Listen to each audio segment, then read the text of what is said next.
Good day, I'm Stacey Ann Smith, and this is your JIS News for Friday, July 25. The Ministry of Education will complete the approval of all school book lists within a matter of days. Chief Education Officer Dr. Grace McLean says so far the ministry has signed off on more than 60% of all book lists.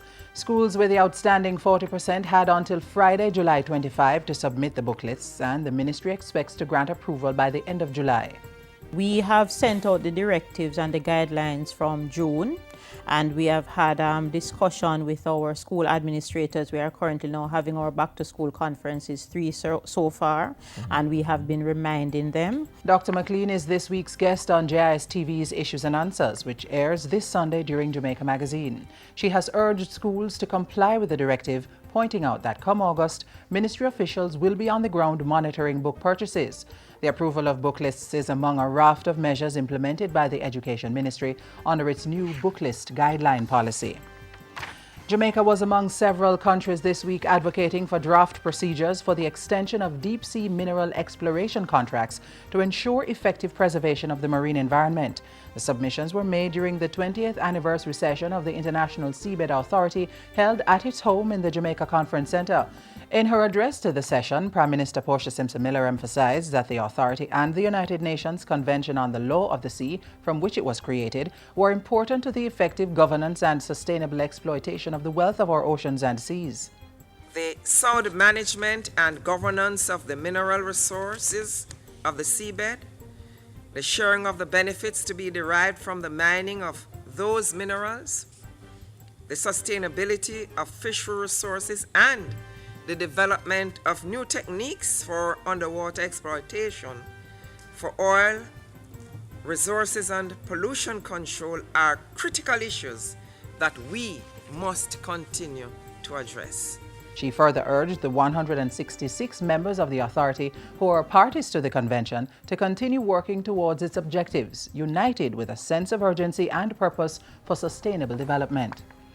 A primary healthcare renewal policy will be in place shortly to support the government's continued program to relieve the burden on hospitals and improve health service at the local level. Health Minister Dr. Fenton Ferguson says a policy which has been 10 years in the making will be presented to Cabinet soon. And we expect that by the end of August, we should be in a position to have this policy in place. Minister Ferguson was speaking at the 15th NAJ LASCO Nurse and Nursing Student of the Year Award ceremony. He said primary care was a priority for the government and, in spite of constraints, it was determined to close the human resource gap to maintain quality service. The Tourism Enhancement Fund, TEF, has invested more than $100 million in the creation of the Montego Bay Cultural Center. It was officially opened recently after work to transform it into a historical and cultural site that holds the story of the West, with an impressive cenotaph bearing the names of slaves who were killed in the 1831 rebellion. Tourism Minister Dr. Wickham McNeil says the TEF will continue projects like this, which are designed to transform the second city. That includes plans to transform Sam Sharp Square into an architectural jewel fit for cultural tourism. People travel for a lot of reasons. Historically, it has been thought that they travel for sun, sun, and sea. But as we look now, we realize that people travel for a lot more than that. They travel because they want to have a vacation, they want to enjoy themselves. But above all, they want to learn about your culture. And work has started on new offices for the Jamaica Tourist Board and the Tourism Product Development Company in Montego Bay. The new offices will be housed within the Montego Bay Convention Center. A $75 million contract was recently signed to complete the works in 12 weeks.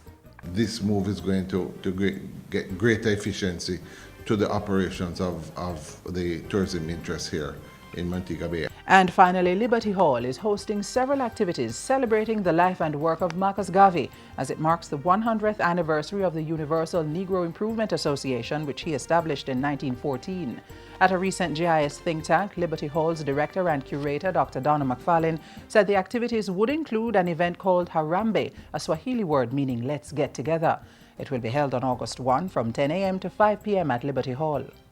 And we'll be showcasing the work of our children. That's the elocution that they'll be doing. We'll also have an interview of 2 elder Garveyites, one from Panama and one from the United States, both of whom were in the UNIA's juveniles group. and they're now in their 80s, and we'll do a conversation with them. The show will also exhibit craft items created from local materials to demonstrate the notion of self-reliance. Then on August 17, there will be a Marcus Garvey lecture at Liberty Hall, as well as the 6th staging of the annual UNIA Marcus Garvey Awards on the East Lawns of Devon House. And that's it for JIS News Today. I'm Stacey Ann Smith. Thank you for watching.